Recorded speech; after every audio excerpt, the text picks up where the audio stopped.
Your retirement accounts, your 401ks, your IRAs, they're getting slammed. What do we do about it? In this video, I want to share with you, for those who are nearing retirement and for those who are not near retirement, some of the tips that you need to be aware of so you can make it to the other side.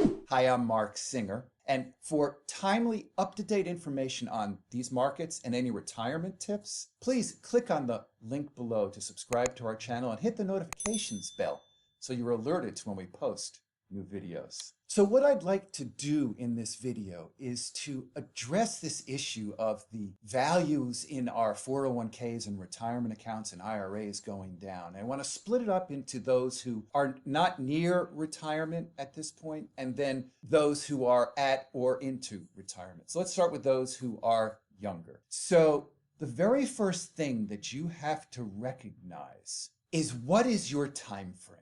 Obviously, if we're 20, 30 years away from retirement, that's our time frame. And by the way, for even those who are close to retirement, the reality is you still have that 20 to 30 year time frame. But let's peg it for those who are in their 40s or early 50s, that the quote unquote time frame is that retirement trigger, whenever that may be, at 65 or 70 or whenever. So let's think about that for a moment.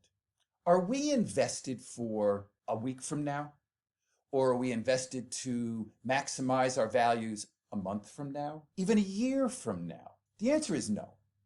The answer is that we're really invested for that longer term time frame. So if we understand that, and we understand that markets go up and then markets come down, and then markets go back up again, and that the long-term trend, as you can see in this chart for the S&P 500, and certainly you can't invest in the S&P 500, and there's certainly no guarantees for any future performance here, but the long-term trend is very clear. And over almost every 10-year period, the markets approach somewhere in the vicinity of a 9% overall return. Now, we don't know what happens in a week, a month, or a year, but the longer we think about, the more predictable markets become. So keep that in mind as you think about the time frame with regards to your money. The other aspect of being younger is that you're still contributing to and in the accumulation phase of your money, right? And particularly with the 401ks and hopefully with your IRAs as well, your dollar cost averaging, or putting in on a periodic basis, every paycheck or every month, monies into the markets.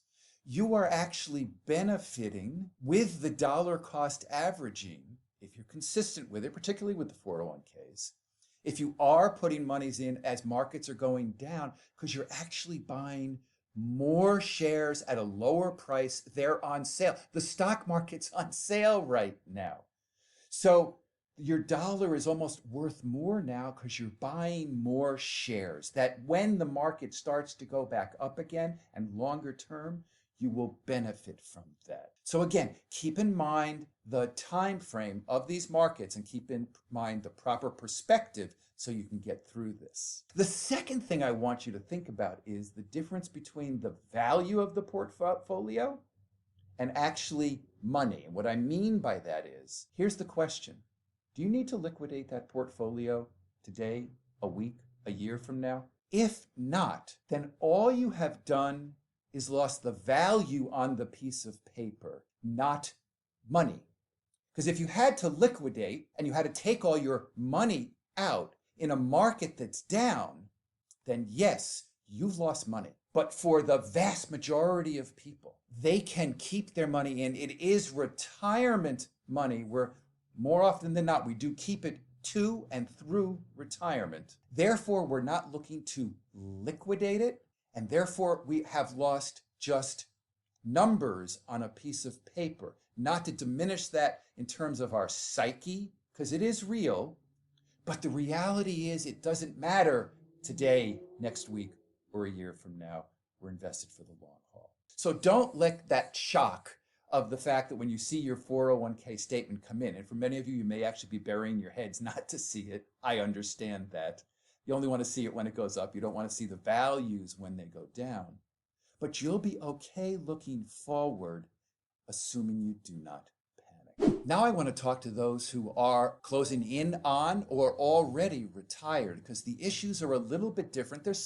We can include the other two, but these are different, specific to the retirement community. And the number one topic is, what is your income need at this point? Because if you need to dip into the portfolio for income during a downtime or through crises, it's actually a double whammy on the portfolio, and it has a tremendous impact on your money and the value of your money. Now, for those who retired, just to give you an example, just before or into the Great Recession of 2008, when the market went down from peak to trough almost 50%, and they were taking income out at the same time, some may not ever have gotten back to square. So if during these times you can possibly take your income from other buckets other than your retirement accounts, if at all possible, sometimes it's not,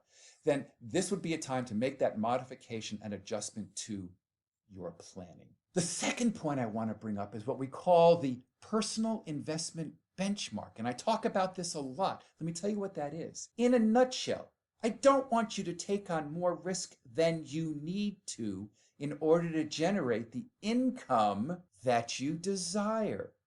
So what happens during markets, like in the last bull market, like just before the dot-com bubble, people's equities percentages that went up and up and up in their portfolios because they never rebalanced. They never actually assigned how much risk they needed to take. How much of a return do I need? They really got at some point seduced by markets that were going up. And in essence, behind it all, you were taking more and more risk than you needed to in order to generate the income that you needed.